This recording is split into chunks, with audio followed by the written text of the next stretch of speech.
So one thing that is really good about this N510 mouse, this is going to be the same as the G602 mouse that uses two double batteries. So first I'm going to plug this into my other laptop. That's a USB 2 port I just plugged in, by the way. Oops. So, alright. Now I'm going to turn it on, and you can see it's working. And I'm going to turn it off, and I'm going to take out one of the batteries. By the way, this came from my Quest 3. Now if I turn it on again, it's working. It's working. And in fact, I'm going to turn it off again. And I'm going to take out this battery. It doesn't matter which position the battery is in. As you can see, it works. So it's kind of not surprising because this is in a parallel circuit. But what's not in a parallel, like, what confused me when I thought it was a parallel circuit because it had the same position was the Roku remotes. It confused me that it was in parallel, but it was actually in series. The battery compartment itself looked like in parallel, but it's wired in series internally.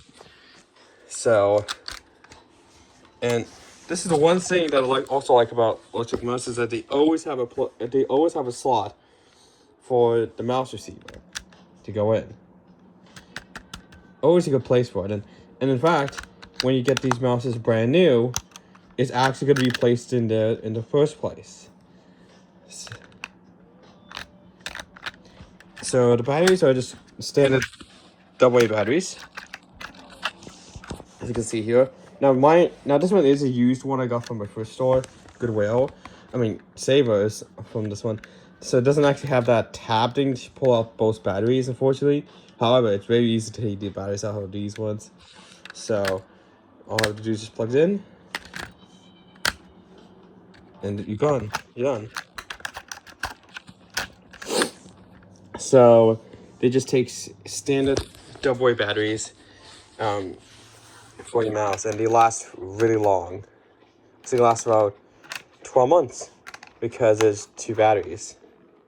So, and even if you lose this little receiver, you can see that orange symbol, and you can see that same symbol on the mouse.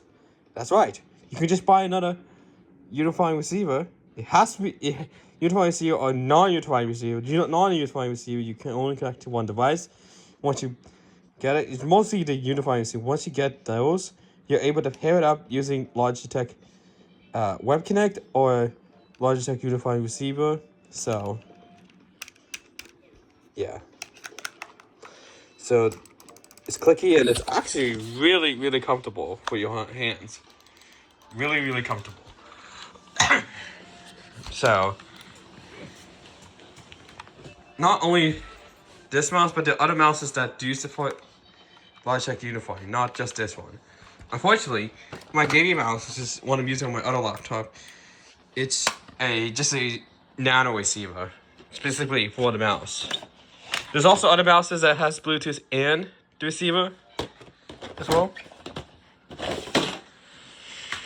But like I said, this type of mouse here, this type of mouse is one of the best mouses. And there's another company that manages to do it, but without any software to connect. And that is Lenovo. This is a professional keyboard and mouse. So how they did it for this one was, if I turn the keyboard around and turn the mouse around, they got pair buttons. If I open this up, this is the receiver. It's the Lenovo universal receiver for these mouses. And yes, this one also has two batteries. That means that this can run off one battery significantly. So this is one of the other ones that can run off one battery. So if I plug it into my computer, and then turn this on. It works. I'm gonna swap a battery out. It still works. The other one, and it still works. Because this entire thing's run from 2 double batteries in the parallel circuit.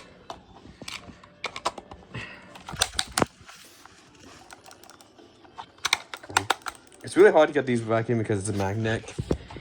Now the keyboard itself, which makes more sense, is that it has to have 2 batteries for 3 volts, which still lasts pretty long. So if I take these out, these are just generic batteries that came with them. That came with the keyboard and mouse. So just the generic types that you get with it. And you can actually put the receiver there. I do have another one of these, except this one here has a Windows 10 key on it. Unfortunately, I'm not gonna do receiver for this one yet. This one I just put Home Depot house brand batteries. That's Home Depot house brand. Home Depot X house brand.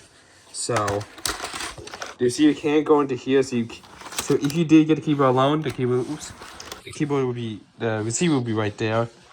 Of course, it will be getting those XL generic batteries, not these, because when I got this one, it was used, which is why there's an asset tag there. So I actually had to put in my own batteries. So make that well. And yeah, the batteries on here are generic as well. HeyBrite.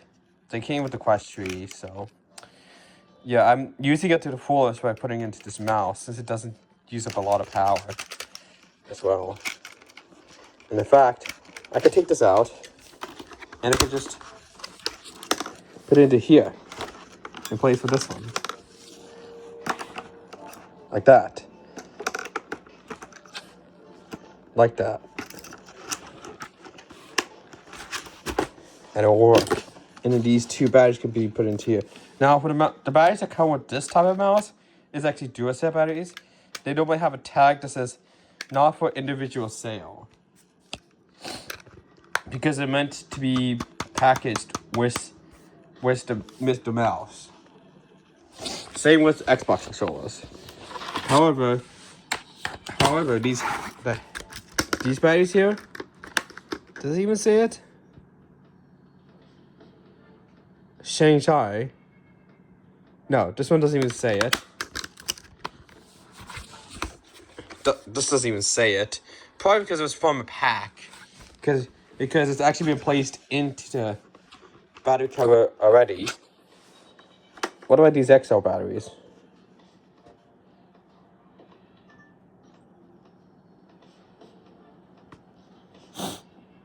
Not on this one either.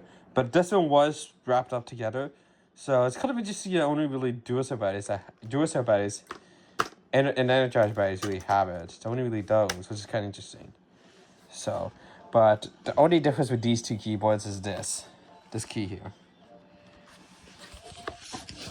You can see this is Windows 10. And on this one here, it's Windows 11. It's kind of a weird difference there. But since these 2 mouses take 2 batteries in parallel, you could just simply when you replace them, you could just put 1 battery in. Although it's going to be a lot less runtime, it would definitely save you from a battery. But definitely good to have 2 batteries for long lasting. That's for sure.